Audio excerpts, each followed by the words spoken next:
کہ ناظرین یہ بہت حساس موضوعات ہیں، ان سے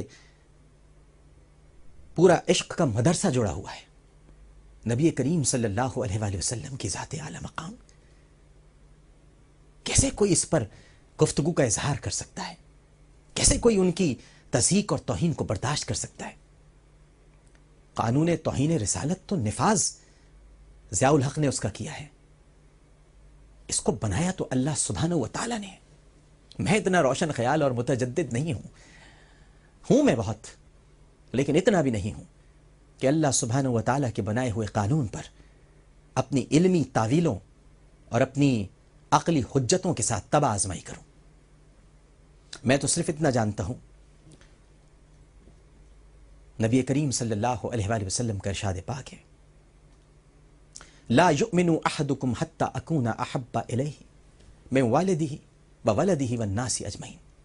تم میں سے کوئی اس وقت تک مومن نہیں ہو سکتا جب تک کہ میں اسے اس کی جان، اس کے والدین، اس کی اولاد اور سب سے بڑھ کر، تمام انسانوں سے بڑھ کر عزیز نہ ہو جاؤں۔ یہ کوئی موضوع گفتگو کا تھوڑی تھا، اس پر کوئی بحث تھوڑی ہونی چاہیے تھی۔ بحثوں کے دفتر کھل گئے جناب، ہر آدمی اس پر اپنی رائے کا اظہار کر رہا ہے، اور حکومت تماش بین بنی ہوئی ہے، خاموش ہو کر تماشا دیکھ رہے ہیں۔ جب تک کہ ہڑتال نہیں ہو گئی، ناموس رسالت صلی اللہ علیہ وآلہ وسلم کے قانون کے خلاف علماء کرام اور پاکستان بھر کے عوام نے احتجاج نہیں کر لیا، اس وقت تک ہمارے وزیر اعظم صاحب کو خیال نہیں آیا کہ وہ یہ کہتے کہ ہم اس میں ترمیم نہیں کریں گے۔ جب یہ سب کچھ ہو گیا، جب سب بولتے رہے اور اپنی اپنی رائے کا اظہار کرتے رہے، تب کہیں جا کر آخر میں پولیس پہنچی، جو کہ ہمیشہ ہر ڈرامے اور فلم میں ہوتا ہے، سب سے آخر میں پولیس آتی ہے۔ جب سب کچھ ہو گیا تو پھر وزیر اعظم صاحب نے ارشاد فرمایا ہم اس قانون میں ترمیم نہیں ہونے دیں گے۔ لیکن اس سے پہلے غصہ پل گیا تھا، اشتعال نے پرورش پالی تھی، نفرت نے آنکھیں کھول لی تھی، اور ایک جذبے نے قد آور شخصیت کا روپ اختیار کر کے کسی سڑک پر اپنا اظہار کر ہی ڈالا۔ اصل قصوروار کون ہے، ہمیں یہ تلاش کرنا ہوگا۔ جب عبد الرحمن ملک صاحب ایک ذمہ دار عہدے پر فائز وزیر داخلہ ہے نا بھائی، جب وزیر داخلہ یہ کہہ سکتے ہیں کہ میرے سامنے کوئی گستاخ رسول آیا تو میں اسے گولی مار دوں گا، آج چھپا ہے سارے اخبارات میں، کیا روزنامہ جنگ اور کیا روزنامہ ایکسپریس اور کیا روزنامہ نوائے وقت، تمام بڑے اخبارات میں عبد الرحمن ملک صاحب کا یہ اسٹیٹمنٹ موجود ہے۔ تو عبد الرحمن ملک صاحب، آپ اپنی فہم کے مطابق مارتے نا اس کو،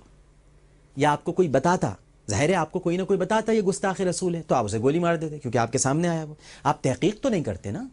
آپ اس کے بارے میں پوری جستجو تو نہیں کرتے نا، ورنہ اس کے لیے تو آپ کو ریٹ دائر کرنی پڑتی، رپورٹ لکھوانی پڑتی، FIR درج کرانی پڑتی، اسے تھانے میں آپ کو ڈلوانا پڑتا، حوالات میں رکھنا پڑتا، کورٹ میں جاتا وہ، پھر کہیں جا کر کوئی کورٹ اگر اسے سزا دیتی تو پھر آپ بھی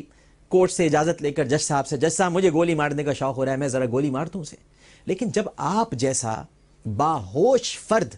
یہ بات کہہ سکتا ہے، باہوش فرد جب یہ بات کہہ سکتا ہے، جس کو سورہ اخلاص بھی نہیں آتی صحیح طرح سے، وہ جب یہ کہہ سکتا ہے کہ میں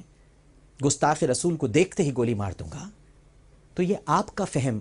ہے تو درست ہے، اور ممتاز قادری کا فہم ہے تو غلط ہے۔ یہ کیا بات ہوئی؟ اس پہ تو ذرا کچھ گفتگو کرنی پڑے گی، دیکھنا پڑے گا۔ مذمت کرنا بالکل درست ہے، مذمت کرنے کا مطلب شعور کی حرارت ہے، لیکن اس کے ساتھ ساتھ واقعے کے پس پشت جو عوامل کار فرمائے اسے بھی تو دیکھنا بہت ضروری ہے۔ ہم صرف یہی دیکھتے رہیں کہ فلاں شخص نے کبھی یہ کہا کہ میں ایک پکا اور سچا مسلمان ہوں، اور اس نے آیت الکرسی کو چوما، اور اس کے بعد ہم اس کے ایمان پر ہونے کا یقین کر لیں، تو پھر عبد الرحمن ابن ملجم کا کیا قصور تھا جناب؟ اس نے تو مولا علی کرم اللہ وجہہ کو شہید کرنے کے بعد امام حسن رضی اللہ تعالیٰ عنہ کو اس ہاتھ کے اشارے سے یہ کہہ کر روک دیا تھا کہ میں ابھی سورہ یاسین کی تلاوت کر رہا ہوں، جب یہ کمپلیٹ کر لوں تب کہیں جا کے میری گردن اڑانا، میں پکا مسلمان ہوں اور میں نے بہت اچھا کام کیا ہے، معاذ اللہ معاذ اللہ۔